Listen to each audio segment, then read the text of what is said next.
Okay, this is a demonstration of the Legion 7i with a i7-11800h and a RTX3060. I've been running Combustor for just under 10 minutes. I see that the temperature for the GPU and the CPU are mostly stabilized. The CPU, we're seeing some spikes, well, some flat spots, then it goes up, flat, then it goes down, flat. So I'm not 100% sure what that's about, but we see it right there. The temps aren't bad. The GPU temp is settled around 65. The CPU temp will spike to 75, but settles in the low 70s. I'm running this. This is the, let's see if it would pop up. No, it's just the first test in the drop down with 1920 by 1080 resolution, frame rate 53 frames right now. I'm also using CPU Z, stressing the CPU, and I'm checking out the performance cap reason in GPU Z and its power. So it's not thermally throttling at all. We're not hitting any of the thermal throttle limits. Let's see. Yeah, so in Combustor, this is the OpenGL stress test MSI-01. No artifacts, nothing like that. Everything appears to be running smoothly.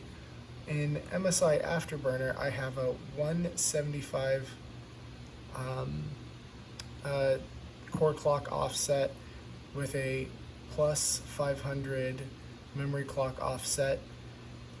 So just a slight overclock on the GPU. In Throttlestop, I have a 70 millivolt, minus 70 millivolt undervolt, and that seems to be super stable. It's been handling this without any issue. Zero artifacts, no stability issues. CPU has been pegged at 100. GPU is hitting in the 90s. We can see the wattage is bouncing around 110 to high 110s. Yeah, everything seems pretty stable, and these temps seem pretty good. We're at performance. It's been solid. I'm also gonna demonstrate the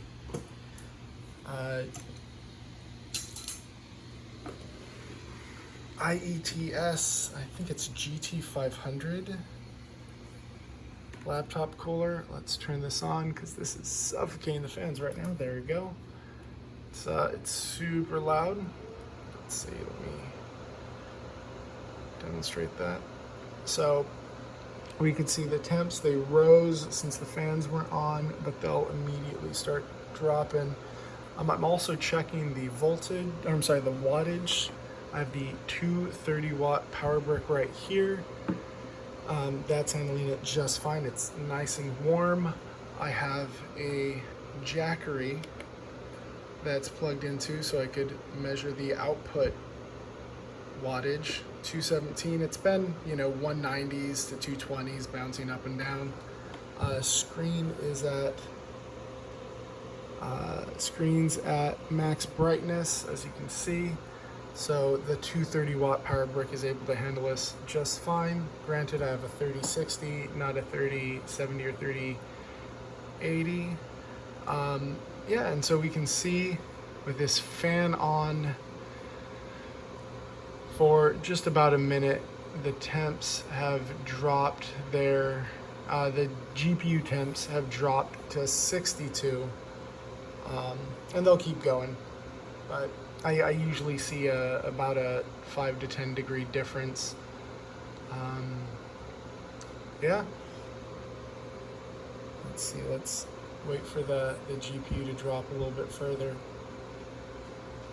I went from 65 to 61, which is not a ton.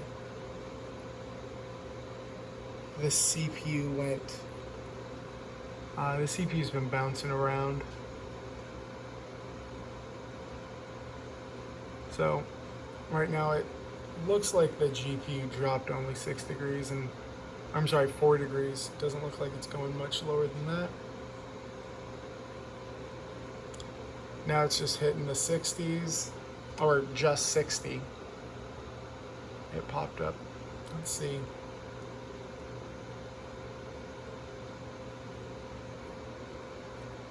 You can see those descend. The cooling on this laptop is actually super impressive. I'm really satisfied with the vapor chamber. It doesn't seem to need this this cooling pad at all. It just helps slightly. I'm able to get idle temps into the 60s, but other than that, everything looks good. The laptop was able to get stress test, and it's handling it just fine. I did run Time Spy earlier, and I got a 9478 graphics score, CPU 11,000, and the temperature, I think at most the CPU jumped to 61, but it was mostly in the 50s. CPU was, in the 50s as well.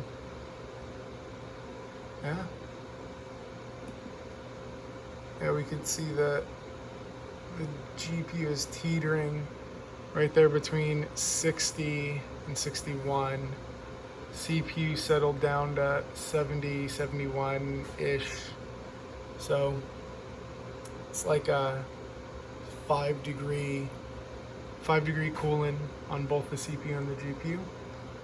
But yeah, that's basically it. This laptop seems to have passed the stress test and is doing just fine.